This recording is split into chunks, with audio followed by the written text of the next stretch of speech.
Menuda tremenda movida de repente con la bomba que soltaba Pedro Sánchez diciendo que tiene que pensar si le compensa seguir siendo presidente del gobierno o no. A estas horas me imagino que todos y todas os habéis enterado, a no ser que viváis en Marte. Por supuesto, ya en los medios de comunicación se ha analizado esa carta que publicó en Twitter y, por cierto, por la que los miembros de su gobierno han dicho que también se enteraron de esa decisión de Pedro Sánchez, que ya sabéis que es bastante usual en él que no le comunique a nadie sus decisiones. Lo hemos comentado alguna vez que también pasó con los nombramientos de los ministros, que nadie lo sabía hasta que le sonaba el teléfono. Pues esto exactamente igual. Les pilló por sorpresa esta carta de Pedro Sánchez. Ya comentamos que en esa sesión de control ya la respuesta que le dio a Rufián era un poco de, evidentemente no estaba bien, daba respuestas muy escuetas y dijo esto de confío en la justicia a pesar de lo que hemos conocido en el día de hoy. El propio Zapatero, que ha estado en la cadena SER, ha comentado que aunque no había hablado con él, sí que le vio en la cara que estaba pasando por una mala etapa ayer en esa sesión de control. Aquí en El País van analizando un poquito esa carta. Como os digo, Pedro Sánchez ha dado un giro de guión al publicar este miércoles a las 7:09 una carta a la ciudadanía en la que efectivamente comunica a los españoles que de aquí al lunes meditará si sigue o no como jefe del Ejecutivo. Bueno, de todo este lawfare vamos a hablar y de cómo también ha influido en esa decisión de Pedro Sánchez. Hay que decir, noticia de esta mañana, que Manos Limpias ha admitido que su denuncia se basa solo en noticias publicadas y dice que es el juez el que debe comprobarlo y que en todo caso básicamente la culpa será de los medios digitales que ponen noticias falsas. Me hablas de esos medios digitales subvencionados por la propia extrema derecha precisamente para infundar noticias falsas. Bueno, pues de esos mismos, ¿verdad? De esos mismos habla Manos Limpias, el autodenominado sindicato que ha presentado la denuncia contra Begoña. Añade en el comunicado que si las informaciones no son ciertas, serán quienes las publicaron quienes deberán asumir la falsedad, pero en caso en el que sí lo sean, entienden que la causa judicial deberá proseguir. Me hace mucha gracia esto de que deben ser esos medios, panfletos, quienes deberán asumir la falsedad, porque sabes que en este país, bueno, en este mundo, de momento, aunque creo que cada vez estamos más cerca de que se haga algo, no se asume ninguna responsabilidad, o prácticamente nunca se asume ninguna responsabilidad por dar informaciones falsas, y aquí hemos citado varios de los casos. Nadie, absolutamente nadie, a no ser que de repente pues haga injurias, calumnias, derecho al honor y que haya una persona que tenga mucha pasta para llevarlo a los tribunales y para llevarlo hasta el último tribunal que se precie. Nadie paga por las informaciones falsas, nadie regula que unas informaciones sean falsas o verdaderas, nadie mira el dinero público que se le da a un panfleto, y digo panfleto porque hay algunos que se han creado expresamente para eso, expresamente para ir contra la izquierda, no contra el gobierno, sino contra la izquierda. Se les ha metido dinero para ello y entonces ¿quién es el responsable? ¿El responsable son esos panfletos o el responsable es quien crea esos panfletos? Todo esto es lo que va a haber que analizar y va a haber que pararse a pensar. No es el primer caso de lawfare, ha habido varios casos de lawfare y de hecho hay que recordar, y creo que es un buen momento para hacerlo, que el propio Pedro Sánchez en su momento se sirvió del lawfare para, por ejemplo, hacer daño a Podemos, y esto creo que hay que reconocerlo. Creo que en ese momento no supo lo que después dijo Mónica Oltra, que era que después de ir a por ella iban a ir a por el resto, y es efectivamente y totalmente lo que ha ocurrido. De hecho, hoy muchos medios han publicado ese discurso que dio Mónica Oltra, que aquí escuchamos de nuevo cuando se archivó esa causa, que fue un caso claro de lawfare político, mediático y judicial, y que los medios afines al PSOE, recordemos, defendieron ese lawfare e hicieron porque Mónica Oltra saliera de la política, le hiciese el daño personal y mental que le pudiera hacer. Decís también por aquí, lo mismo Sánchez le puede ceder la presidencia a Iglesias, ya que sabe lo que es aguantar todo eso. Irene Montero también, por supuesto, el caso Neurona, correcto. Decís por aquí, esta es otra de las cosas que quería decir, probablemente se me olvide alguna cosa hoy, ¿no? Pero decíais, he visto un senador del PP diciendo que se deje tonterías y que siga gobernando. Bueno, me llama mucho la atención, y lo he escuchado ya hoy varias veces, de esto de, bueno, es que es político, que no se hubiera metido en política. Me toca mucho los cojones este argumento porque yo, evidentemente a una escala mucho menor, también he vivido compañeras y compañeros que se dedican, por ejemplo, a crear contenido y que te dicen, bueno, si no eres capaz de aguantar que te amenacen, que te llamen puta y que te digan que van a ir a tu casa a matarte, chica, pues haberte metido a otra cosa. Yo no veo, sinceramente, que al niño que le pega palizas a su compañero de clase todos los días vayamos y le digamos a la víctima de bullying, oye, pues si no sabes aguantar esto, no vengas al colegio. No, ¿verdad? ¿Qué hacemos? Crear mecanismos para que eso no ocurra, para que no haya víctimas de bullying y, en todo caso, para castigar al perpetuador de bullying, no al contrario. Entonces me llama mucho la atención todo este discurso pro-bullying que nos están metiendo en vena de, bueno, es que tiene que tener algo más de aguante. Es como, no, es que no tiene que tener más aguante. Lo que hay es que crear mecanismos para que esto no ocurra. Decís por aquí, la deshumanización no tiene cabida. Tiene cabida. Decíamos que pasó con Pablo Iglesias, con Irene Montero, con Vicky Rosell, con un montón de personas, con Mónica Oltra que ya la hemos mencionado. Ojo, a Zapatero también lo que se le deshumanizó durante su mandato. Yo me acuerdo más o menos porque era pequeña, pero se le deshumanizó muchísimo, fue brutal y te diría que ahí fue cuando empezó a ser todo esto bastante más heavy. ¿Qué ha pasado? Que se ha dejado correr, que no se ha hecho nada, que parecía que todo se podía controlar, parecía que como solo iba contra Podemos y contra algunos que además también molestaban al Partido Socialista, no pasaba nada. ¿Hasta qué? Hasta que llegó, efectivamente, y ahora que están dentro, porque literalmente también están dentro del Congreso, ¿qué hacemos con ellos? ¿No? Y esa es la gran pregunta que probablemente se estará haciendo Pedro Sánchez y estará sopesando Pedro Sánchez. Una última hora, que era que pedían que se archive esa causa. La Fiscalía, leemos ahora mismo abriendo la web de la cadena SER, recurre la denuncia de manos limpias contra Begoña Gómez, la mujer de Pedro Sánchez. La Fiscalía solicita la revocación del auto recurrido y el archivo de la causa tras una denuncia basada en algunas informaciones falsas, como ha reconocido el propio pseudosindicato ultraderechista. Luego hay otra cosa, otra pata que tampoco hemos tratado, la nula responsabilidad de la judicatura en este sentido. Es decir, para que una denuncia basada en informaciones falsas, porque así lo ha reconocido la organización ultraderechista que ha impuesto esta denuncia, que ha impuesto otras denuncias también muy llamativas, por ejemplo contra los Lunis, para que esto se admita y se hable de diligencias, hay un juez que tiene que decir, hablo de diligencias, me tomo en serio a esta gente, o al menos medianamente en serio, me asomo ahí a ver lo que hay. Ese juez, ¿qué pasa? ¿Que no tiene ninguna responsabilidad? Pues tristemente lo que pasa con este tipo de instituciones pasa con la justicia, pero pasa también con la policía o con el ejército, es que nunca se les exige ninguna responsabilidad. Es que para que un juez vaya a la cárcel, o sea, prácticamente tiene que hacerse un Daniel Sancho, o sea, es muy difícil que a un juez se le inhabilite o incluso se le llame la atención por hacer una de estas cosas. Es acojonante. Decís por aquí, sí, denunciaron a los Lunis, es terrible. Entonces la Fiscalía evidentemente está actuando, la Fiscalía Provincial de Madrid ha recurrido esa denuncia de manos limpias después de que hayan reconocido que se pudieron basar en informaciones falsas. El lunes va a anunciar su decisión.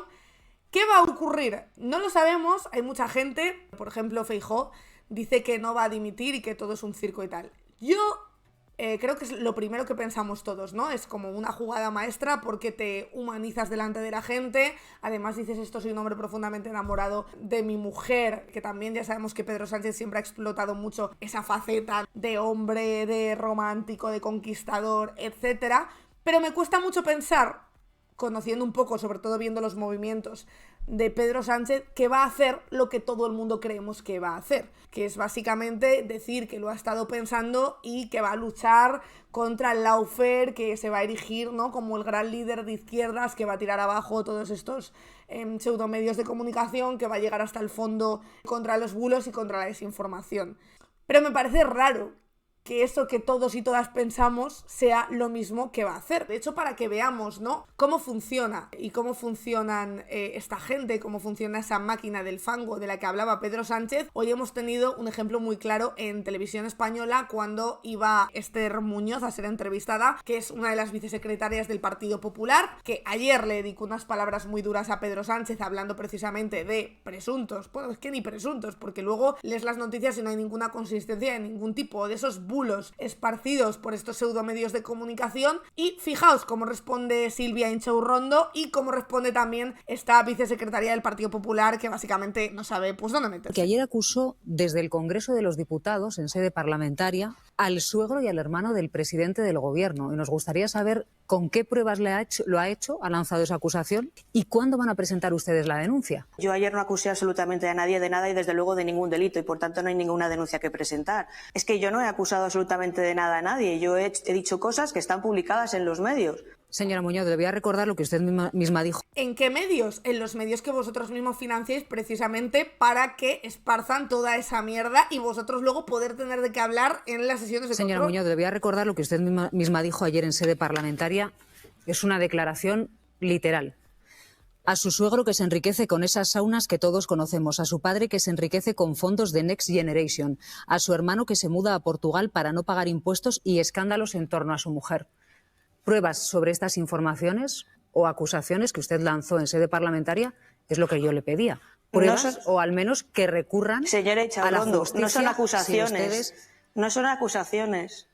Hombre, no son su padre que se enriquece con fondos de no son acusaciones. su hermano Yo que me he se hecho muda a Portugal referencia para no pagar a cuestiones impuestos. que conoce todo el mundo y que están publicados. Es que es acojonante, claro, es la máquina del fango, pero es la máquina del fango perfecta por lo que os digo, porque tú no tienes ninguna responsabilidad, lo publica algo que tú llamas medio de comunicación, que yo en mi caso no lo llamo medio de comunicación porque solo existe gracias a vuestro dinero público, no existe por otra cosa, y entonces tú afirmas en sede parlamentaria que su cuñado se ha enriquecido, su primo, su mujer, a lo mejor no es ni su mujer, ni tiene cuñado, ni tiene primo, pero ¿qué más da si ha salido publicado? ¿Qué más da, verdad? Si te puedes basar en una fuente, como tú no vas a tener ningún tipo de responsabilidad legal por soltar esa serie de barbaridades y de mentiras en sede parlamentaria, pues te sale redonda la jugada. Decís por aquí también, blog de fake news, Xavier Lapitz los definió perfectamente, totalmente de acuerdo. Es acojonante y además aprovechan también para mentir.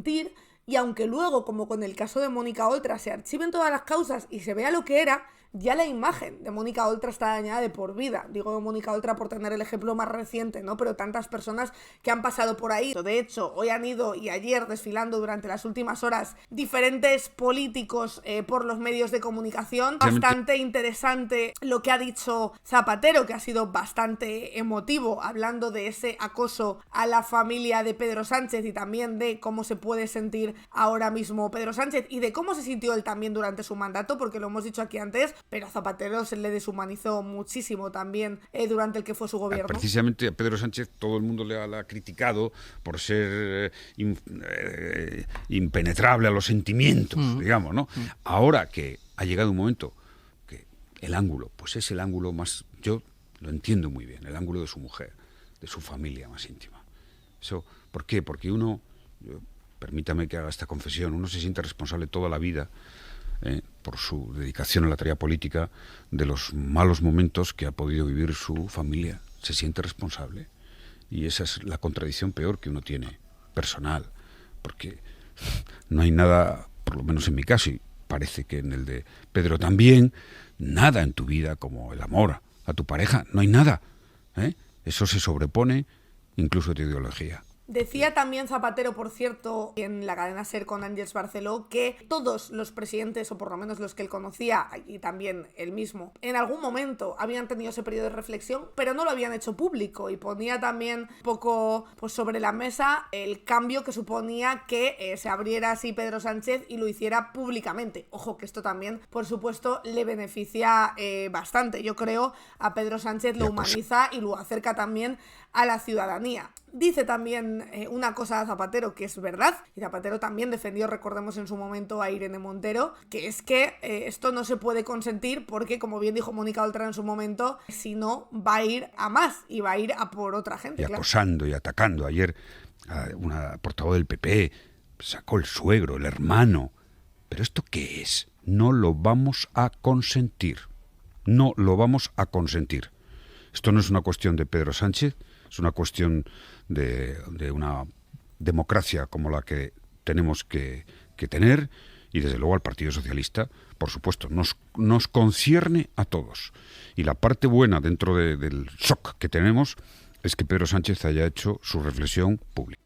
Decíais que si puede suponer un cambio. Hombre, desde luego es un giro, desde luego es llamativo que un presidente del gobierno pare su actividad como presidente del gobierno, pare el país, ¿no? Como quien dice, para denunciar el lawfare. O sea, ya que haya parado, me parece la mayor denuncia probablemente al lawfare que hemos tenido, pues por responsabilidad del cargo que ocupa. Pero no os creáis que, por supuesto, este parón ha hecho reflexionar a los líderes de la derecha, que siguen RQR y poco más. Le falta que decir que es un maricón y que debería ser menos flojo. Es básicamente lo que han dicho, pero con otras palabras. El presidente, el partido, su entorno, el gobierno, tiene un problema judicial y está intentando trasladar a los partidos políticos la responsabilidad de hacer una oposición, desde luego desde el Partido Popular, en mi opinión, absolutamente sensata, y intentando, insisto, primero, victimizarse de un contubernio de la oposición y de los medios de comunicación. Segundo, decir que esto es un problema político cuando es un problema judicial.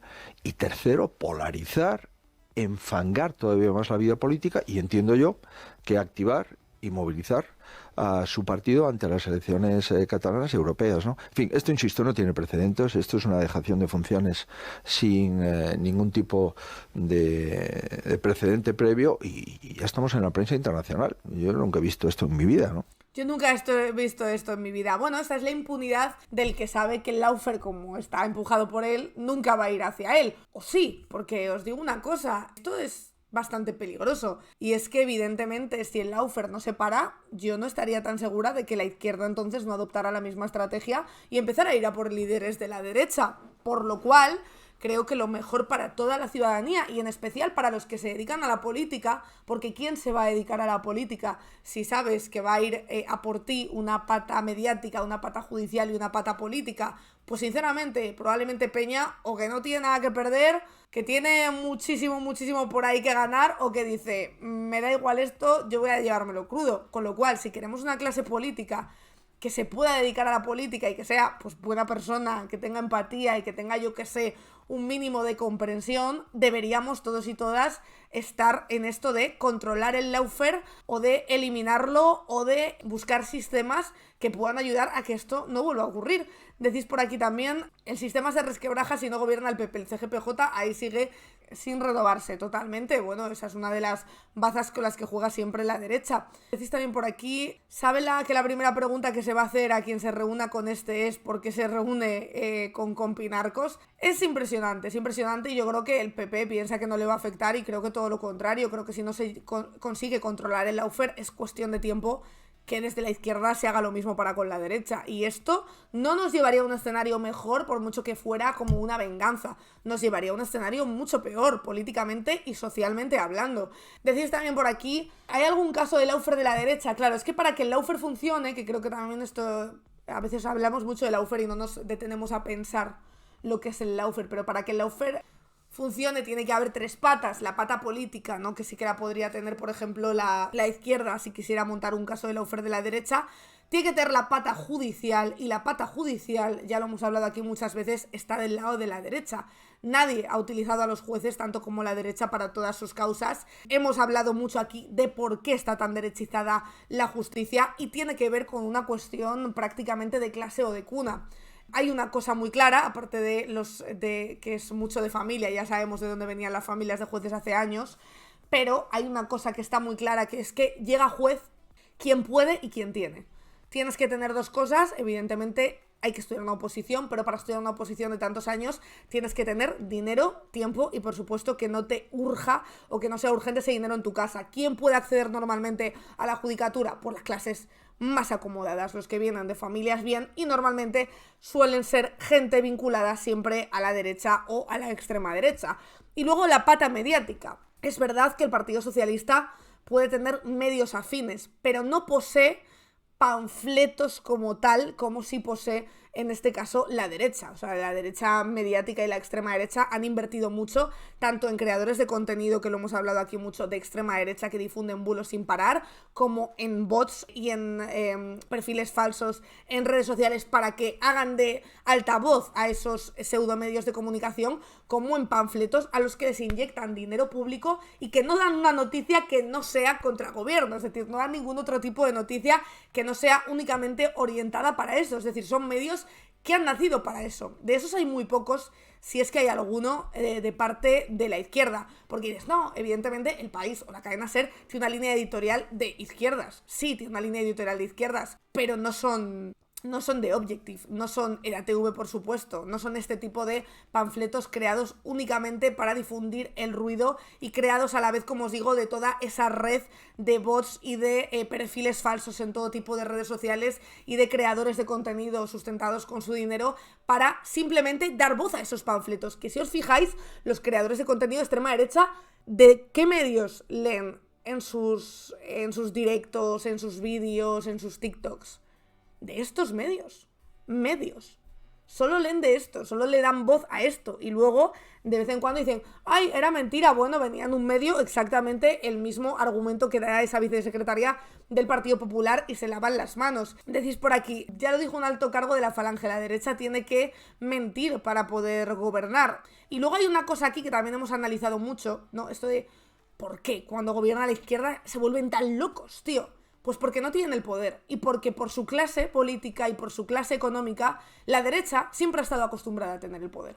Y no puede consentir que la izquierda, que habrá de todo, por supuesto, en la izquierda, como ya sabemos, pero sobre todo hay una clase también más obrera y más que vota también por compromiso, mande sobre ellos. Eso no lo pueden aceptar. Y siempre, históricamente, y miréis el periodo electoral que miréis, siempre hay mucho más bullicio, mucho más ruido y mucha más revolución en ese sentido cuando gobierna la izquierda que cuando gobierna la derecha.